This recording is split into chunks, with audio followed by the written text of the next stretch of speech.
రాష్ట్రాన్ని చలి వణికిస్తోంది. పడిపోతున్న ఉష్ణోగ్రతలు, గాలులు, పొగమంచుతో చలి తీవ్రత పెరుగుతోంది. ఉత్తరాది నుంచి వీస్తున్న చలిగాలుల ప్రభావంతో పొగమంచు కప్పిస్తోంది. మరో 2-3 రోజులు చలి తీవ్రత ఉంటుందన్నారు వాతావరణ శాఖ ఆఫీసర్లు. రాష్ట్రంలో కనిష్ట ఉష్ణోగ్రతలు భారీగా తగ్గుతున్నాయి. సింగిల్ డిజిట్ టెంపరేచర్లు నమోదవుతున్నాయి. కొన్ని ప్రాంతాల్లో 5 నుంచి 6 డిగ్రీల టెంపరేచర్లు నమోదవుతున్నాయి. పలు ప్రాంతాల్లో ఉదయం 10 గంటల వరకు పొగమంచు వేయటం లేదు. దీంతో హైవేపై ప్రయాణాలు చేసేవారు ఇబ్బందులు పడుతున్నారు. వృద్ధులు, చిన్నారుల పట్ల ప్రత్యేక శ్రద్ధ వహించాలంటున్నారు. చలిగాలులు, పడిపోతున్న ఉష్ణోగ్రతలతో జాగ్రత్తగా ఉండాలన్నారు వెదర్ ఆఫీసర్లు. రాష్ట్రంలో చలి తీవ్రత అధికంగా ఉండే ఛాన్స్ ఉందన్నారు. చలి తీవ్రత, పొగమంచు, శీతల గాలులతో పలు జిల్లాల్లోకి కోల్డ్ వేవ్ వార్నింగ్ ఇచ్చారు అధికారులు. రాష్ట్ర వ్యాప్తంగా చలి తీవ్రత కొనసాగుతోంది. అన్ని జిల్లాల్లో అత్యల్ప ఉష్ణోగ్రతలు రికార్డవుతున్నాయి. ఉత్తర, దక్షిణ తెలంగాణ జిల్లాల్లో సింగిల్ డిజిట్ కు టెంపరేచర్లు పడిపోయాయి. శీతల గాలులతో ఉదయం, సాయంత్రం జనం బయటకు రావాలంటే జంకుతున్నారు.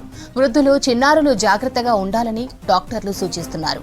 రాష్ట్రంలో మరికొన్ని రోజుల పాటు చలి తీవ్రత కొనసాగుతుందంటున్న వెదర్ ఆఫీసర్లతో ప్రసాద్ మరింత సమాచారం అందిస్తారు.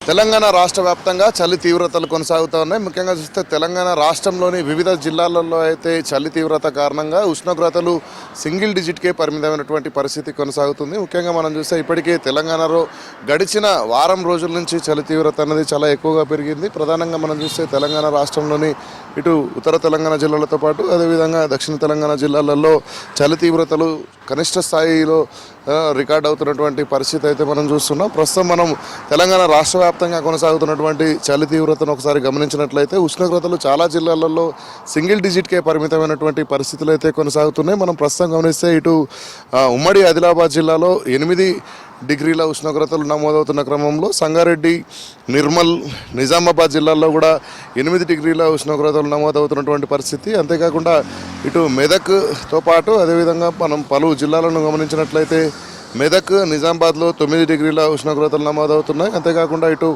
ఖమ్మం, వరంగల్, అంతేకాకుండా ఇటు తదితర జిల్లాల్లో చూసినట్లయితేనేమో 10 డిగ్రీల ఉష్ణోగ్రతలు. ముఖ్యంగా మనం చూస్తే ఇటు మహబూబ్ నగర్, హైదరాబాద్ తదితర జిల్లాలలో అయితే 11 డిగ్రీల ఉష్ణోగ్రతలు నమోదవుతున్నటువంటి పరిస్థితులు అయితే రాష్ట్ర వ్యాప్తంగా ఉన్నాయి. ముఖ్యంగా ఇటు హైదరాబాద్లో గమనిస్తే ఉదయాన్నే ఇటు చలితో పాటు పొగమంచు కూడా అధికంగానే ఉందని చెప్పవచ్చు. ఎందుకంటే ఉదయం తెల్లవారుజామున వరకు చలి కూర్చున్న క్రమంలో ఉదయం సూర్యోదయం సమయానికి అయితే పొగమంచు కారణంగా చాలా రోడ్లన్నీ కూడా పొగమంచుతో కమ్ముకున్నటువంటి సిచ్యువేషన్స్ ఉన్నాయి. ఇటు మనం ఒకసారి గమనించవచ్చు. ప్రస్తుతం హైదరాబాద్లో మనం ప్రస్తుతం ఉన్నటువంటి ఇటు కేబుల్ బ్రిడ్జి, దుర్గం చెరువు వద్ద గమనించినట్లయితే ఇటు పొగమంచు కారణంగా చాలా ప్రాంతాలు అయితే కరువు అవుతున్నటువంటి దృశ్యాలను మనం చూస్తున్నాం. ప్రధానంగా రాష్ట్రంలో ఉన్నటువంటి చలి తీవ్రతకు సంబంధించి హైదరాబాద్ వాతావరణ శాఖ ఇప్పటికే గడిచిన 10 రోజుల నుంచి కూడా ఇటు వాతావరణ శాఖ ఇచ్చినటువంటి నివేదికల ఆధారంగా మనం ఒకసారి గమనిస్తే చలి తీవ్రత ఎక్కువగా ఉండడంతో పాటు చాలా ప్రాంతాలలో ఇటు పొగమంచు ప్రభావం కూడా ఉంటుందని తెలిపిన క్రమంలో ఇటు హైదరాబాద్ వ్యాప్తంగా కూడా చాలా ప్రాంతాలలో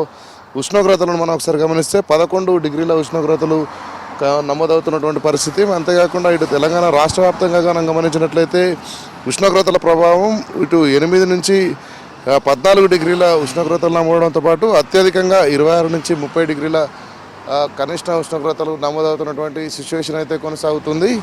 అంతేకాకుండా మనం చూడవచ్చు తెలంగాణ రాష్ట్రంలో ఇప్పటికే వస్తున్నటువంటి చలి కారణంగా ప్రజలందరూ కొంత అప్రమత్తంగా ఉండాలని సూచించడం జరిగింది. ఎందుకంటే ఇటు ఉదయాన్నే వాకింగ్ వెళ్ళేటువంటి ప్రజలందరూ కూడా కొన్ని జాగ్రత్తలు పాటించాలంటూ కూడా ఇటు వైద్యులు సూచిస్తున్నటువంటి సిచ్యువేషన్ కొనసాగుతుంది. ఎందుకంటే ఉదయాన్నే వాకింగ్ వెళ్తున్న క్రమంలో ఎక్కడ కూడా ఇటు చలి తీవ్రత కారణంగా ఇటు శ్వాసకోశ సంబంధించినటువంటి ఇబ్బందులు పడకుండా ఉండేందుకు, అంతేకాకుండా కొంతమంది అస్తమా పేషెంట్స్ అయితే మరింత జాగ్రత్తలు పాటించాలని ఇటు వైద్యులు సూచిస్తున్నారు. ఎందుకంటే ఉదయం చలి కారణంగా అయితే కొంత ఇబ్బందులు ఉండేటువంటి క్రమంలో ఉదయాన్నే వాకింగ్ చేసేటువంటి ప్రజలందరూ కూడా తప్పనిసరి మాస్కులను ధరించి వాకింగ్ చేయాలంటూ కూడా ఇటు వైద్యులు సూచిస్తున్న క్రమంలో ముఖ్యంగా చలి తీవ్రత కారణంగా ఇటు పిల్లలు అదేవిధంగా వృద్ధులు కూడా మరిన్ని జాగ్రత్తలు తీసుకోవాలని సూచిస్తున్నటువంటి పరిస్థితి అయితే కొనసాగుతుంది. ఎందుకంటే చిన్నపిల్లలకు ఉదయాన్నే మనం చూస్తే ఈ చలి కారణంగా అయితే స్కూల్కి వెళ్ళేటువంటి సమయంలో కొంత హడావిడిగా తయారై పంపించేటువంటి క్రమంలో ఇటు విద్యార్థులు కూడా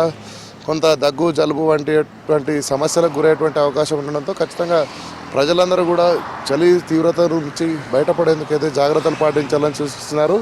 అంతేకాకుండా ఇటు వాకింగ్ చేస్తున్న ప్రజలతో పాటు ముఖ్యంగా వృద్ధులను మనం ఒకసారి గమనిస్తే వృద్ధులు కొంత చలి కారణంగా ఎఫెక్ట్ అయ్యేటువంటి సిచ్యువేషన్స్ ఉన్న క్రమంలో ఇటు ఉదయం వేళల్లో ఉదయం చలితో పాటు అర్ధరాత్రి వేళల్లో అయితే మరింత కనిష్ట ఉష్ణోగ్రతలు సింగిల్ డిజిట్కే ఉష్ణోగ్రతలు పరిమితం అవుతున్నటువంటి పరిస్థితుల్లో అయితే ప్రజలందరూ కొంత అప్రమత్తంగా ఉండాలి.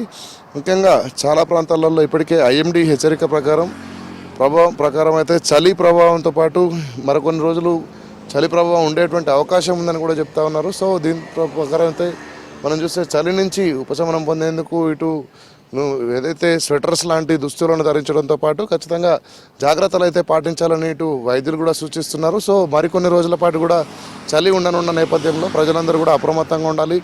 చలి తీవ్రత కారణంగా ఎలాంటి అనారోగ్య సమస్యలకు గురవకుండా ఉండే విధంగా జాగ్రత్తలు పాటించాలంటూ కూడా ఇటు వాతావరణ శాఖ హెచ్చరికల్లో పేర్కొన్న క్రమంలో మరికొద్ది రోజుల పాటు కూడా తెలంగాణ రాష్ట్రంలో చలి తీవ్రతలు మరింత కనిష్ట డిగ్రీలకైతే నమోదయ్యేటువంటి అవకాశం ఉంది. ఇప్పటికే సింగిల్ డిజిట్కు ఉష్ణోగ్రతలు వచ్చిన క్రమంలో మరికొన్ని రోజులలో ఉష్ణోగ్రతలు మరింత తగ్గే అవకాశం ఉండడంతో అయితే ప్రజలందరూ కొంత అప్రమత్తంగా ఉండి చలి తీవ్రతకు ఎలాంటి ఇబ్బందులు ఎదుర్కోకుండా జాగ్రత్తలు పాటించాలని ఇటు ఐఎండీతో పాటు వైద్య శాఖ సంబంధించినటువంటి అధికారులు కూడా సూచిస్తున్నటువంటి పరిస్థితి అయితే రాష్ట్రంలో నెలకొన్నటువంటి సిచ్యువేషన్. కెమెరామెన్ ప్రవీణ్తో రామ్ ప్రసాద్, V6 న్యూస్, హైదరాబాద్.